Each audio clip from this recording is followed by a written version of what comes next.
मुझे देखकर डरो मत मेरी बेटियों, मैं तुम्हारी माँ हूँ। ये सुनकर तीनों बहनें पपीते के रूप में अपनी माँ के गले लग गयी।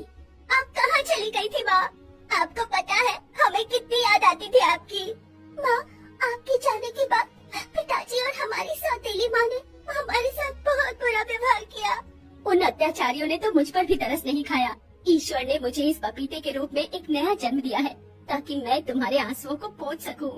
उस दिन के बाद तीनों बहनें रोज सारा दिन अपनी पपीता माँ के साथ बिताने लगी। और एक दिन अचानक उनकी सौतेली माँ रज्जू की नजर पपीता माँ पर पड़ गई। वो तुरंत अपने पति से बोली, हाय दैया, क्या मैं जो देख रही हूँ वो सच है? अरे क्या नाप शराब बके जा रही है? साफ साफ बता, क्या देख लिया तूने? अरे सामने देखो। राजेश ने जैसे ही सामने देखा तो उसकी हैरत से आंखें फटी की फटी रह गई।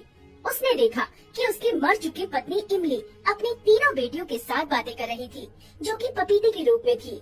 राजेश अपनी पत्नी के साथ फावड़ा लेकर तुरंत वहाँ पहुँच गया और बोला, तो फिर दोबारा आ गई, वो भी मेरे पपीते के खेत में, वो भी पपीता का रूप लेकर।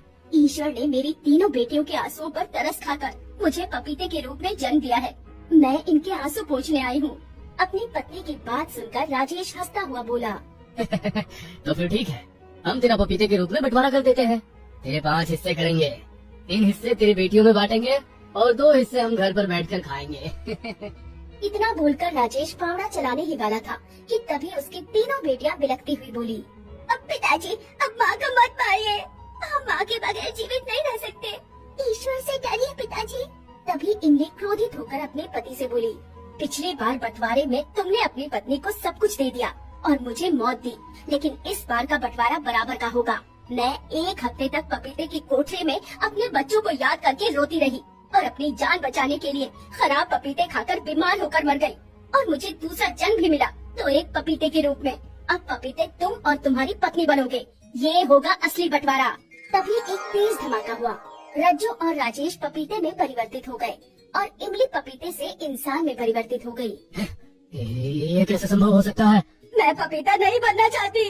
इमली मुस्कुराती हुई उन दोनों की ओर देखकर बोली, ईश्वर ने असली बंटवारा किया है।